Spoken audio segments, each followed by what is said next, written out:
Ben ritrovati a Pantheon, non solo architettura, il magazine che vi porta a casa le bellezze, gli stili e le tendenze.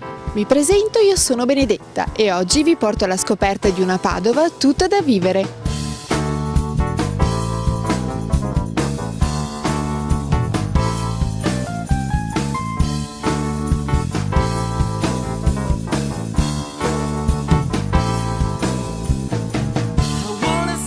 Trovo ai Giardini dell'Arena, uno dei luoghi più caratteristici della città, e la nostra passeggiata inizia proprio da qui.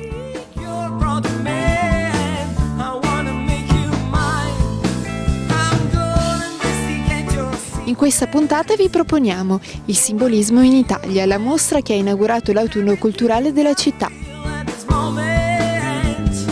Visita alla Cappella degli Scrovegni, capolavoro di Giotto, e ai musei civici eremitani. Caffè Pedrocchi, dove l'eleganza degli spazi si sposa ai piaceri della vita quotidiana.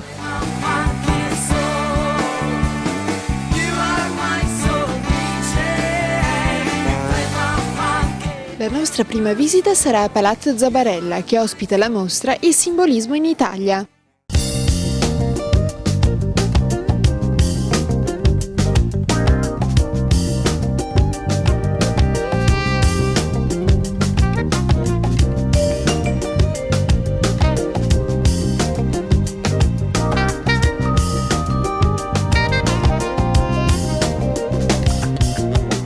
La mostra, organizzata da Fondazione Bano in collaborazione con Fondazione Anton Veneta, ripercorre la nascita e lo sviluppo della corrente simbolista in Italia, proponendo anche un excursus oltre i confini nazionali, ponendo l'accento in particolare all'ambito austriaco.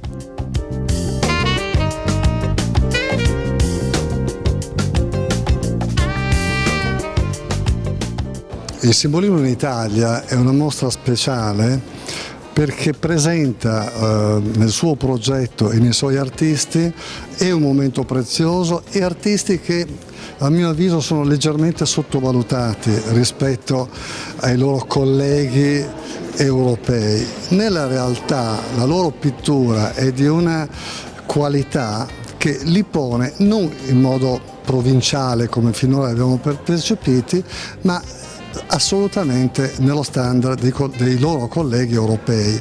Si è voluto fare il simbolismo italiano e quindi dare un grande risalto a loro proprio per porre questa questione e porre il confronto.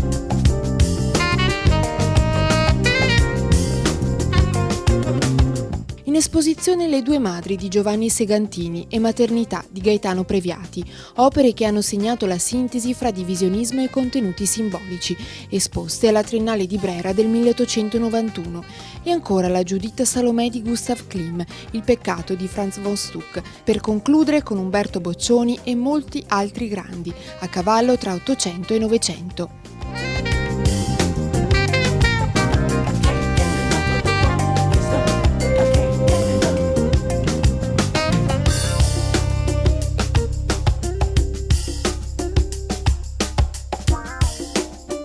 La mostra sarà aperta al pubblico fino al 12 febbraio 2012, tutti i giorni escluso il lunedì, dalle 9:30 alle 19 a Palazzo Zabarella in via degli Zabarella 14. Per qualsiasi altra informazione il sito da consultare è www.zabarella.it.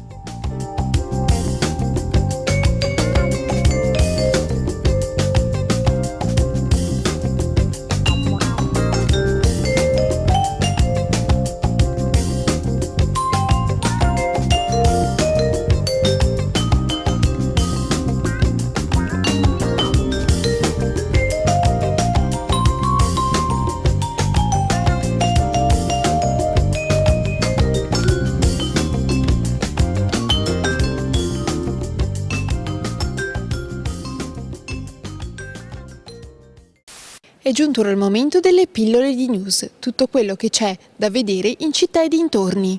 RAM 2011, l'arte ci riguarda. Il tema centrale è il valore dell'arte come comunicazione sociale, come esperienza finalizzata al coinvolgimento della collettività.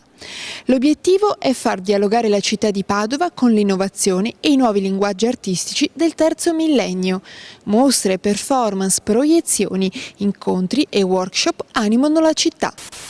Continuiamo con il Centro Culturale San Gaetano, dove continuano le esposizioni di grandi maestri dei nostri giorni. Questa realtà cittadina, con un occhio di riguardo verso i giovani, si accredita come sede di attività poliedriche, rivolte all'arte contemporanea, alla fotografia e al cinema. Un luogo tutto da vivere, dove socializzare, studiare, assistere a concerti o spettacoli, performance e, perché no, pranzare o semplicemente bere un caffè, leggendo un buon libro della ricca biblioteca, aperto tutti i giorni dalle ore 8 alle ore 20.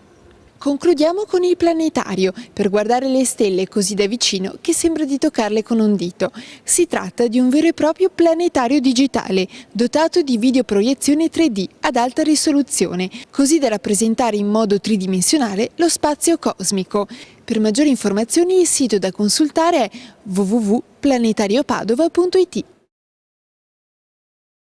È così piacevole e rilassante andare alla scoperta delle bellezze artistiche che questa città a misura d'uomo offre. A pochi passi da Palazzo Zabarella ci troviamo direttamente in Piazza Eremitani. Just have a little patience. Still hanging from a Da Piazza Eremitani inizia la nostra visita ai luoghi più rappresentativi della città. frustration. But any minute all the pain will stop. Just hold me close. La Cappella degli Scrovegni di Giotto, capolavoro della pittura del Trecento italiano ed europeo, è considerato il ciclo più completo di affreschi realizzato dal grande maestro toscano nella sua maturità. Colore e luce, poesia e pathos, l'uomo e Dio. Il senso della natura e della storia, il senso di umanità e di fede fusi assieme per narrare in un unico modo irripetibile le storie della Madonna e di Cristo. And have a little patience. I really wanna start over again. I know you wanna be my salvation, the one that I can always depend. I'll try to be strong, believe me, I'm trying to move on. It's complicated, but understand me, 'cause I musei civici eremitani, che raccolgono opere dal 300 al 700 di artisti come Giotto, Guariento e Bellini. my heart is numb, has no feeling, so I am still healing. Just try and have a little patience, yeah. Have a little. La chiesa degli Eremitani, con gli affreschi del Guariento, Giusto dei Monabuoi e Andrea Mantegna. Per finire con Palazzo Zuckerman, che ospita il Museo di Arti Decorative Applicate e collezione Bottacin. Potete visitare queste bellezze artistiche tutti i giorni dalle ore 9 alle ore 19 con un unico biglietto che comprende la visita al museo, alla Cappella degli Scrovegni e a Palazzo Zuckerman. Per maggiori informazioni vi rimandiamo al sito www.padovanet.it. I just need time. My heart is numb, has no feeling, so I'm still healing. Just try and have a little patience. Have a little patience. Ora è il momento della nostra intervista. Non vi anticipo nulla, guardiamo il prossimo servizio.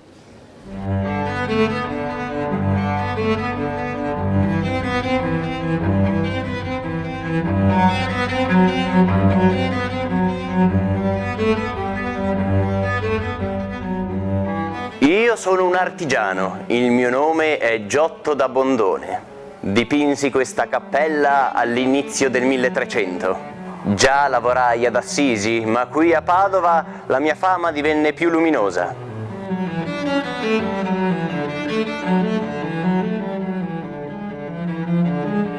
Dei miei quadri si dirà che il senso visivo degli uomini cadrà in errore, credendo essere vero ciò che in realtà era solo dipinto.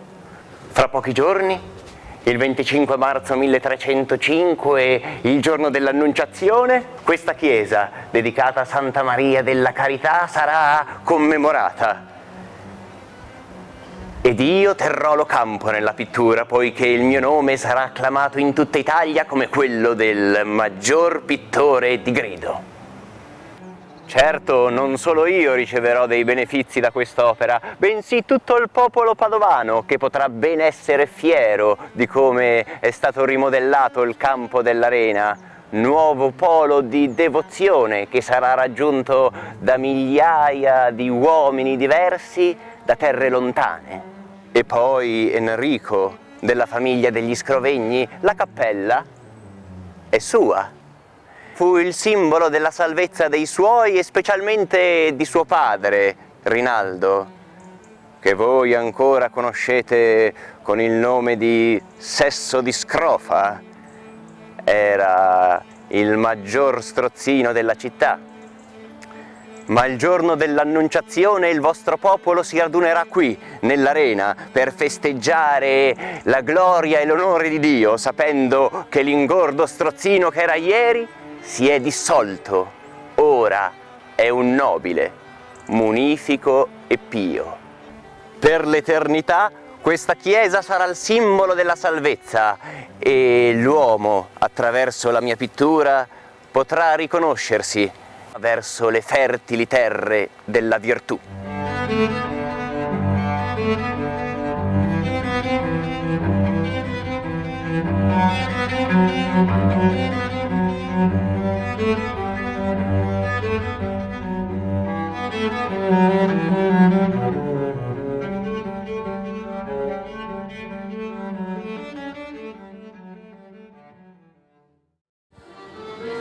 Non può mancare la visita nel caffè più storico della città. Entriamo al Caffè Pedrocchi.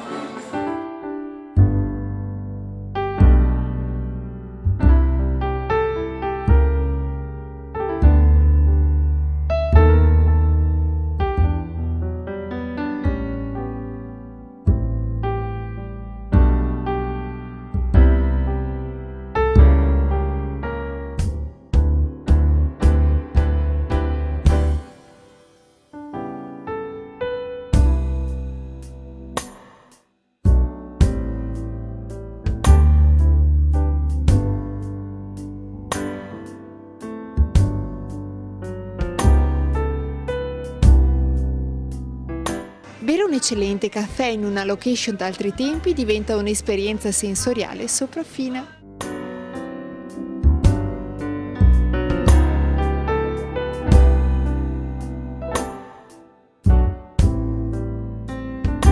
Palazzo Pedrocchi nasce nel 1831 grazie all'incontro di due talenti, quello imprenditoriale di Antonio Pedrocchi e quello architettonico di Giuseppe Jappelli.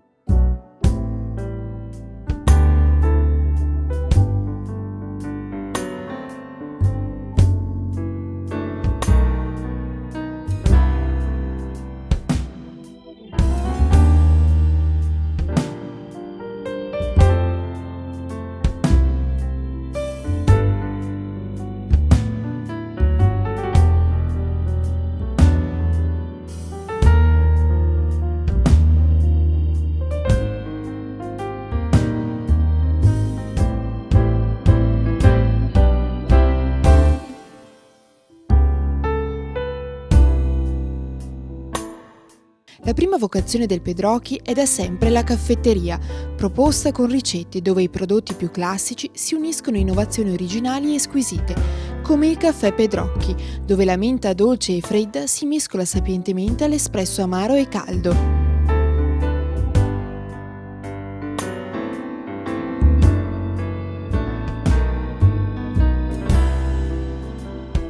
Servito con una spolverata di cacao è una delizia che soddisfa anche i palati più esigenti.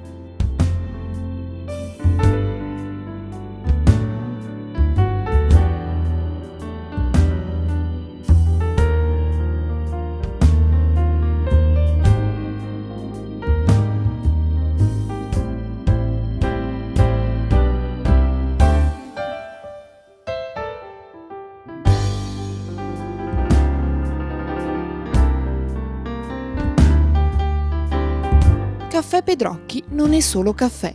A fianco del cosiddetto piano nobile del caffè si trova il Museo del Risorgimento e dell'età contemporanea, che ripercorre 2 secoli di storia padovana e nazionale. Il museo è aperto dalle 9:30 alle 12:30 e dalle 15:30 alle 18.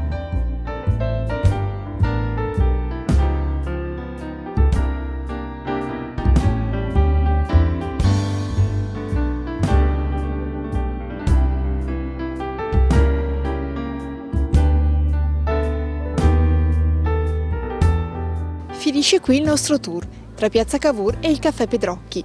Alla mia sinistra, come potete vedere, c'è il tavolo dell'architettura, che fa parte del Premio Internazionale di Architettura Barbara Capocchin, ma di questo ve ne parleremo nella prossima puntata, perché della Città del Santo non si smetterebbe mai di raccontare, quindi io vi aspetto puntuali alla prossima puntata.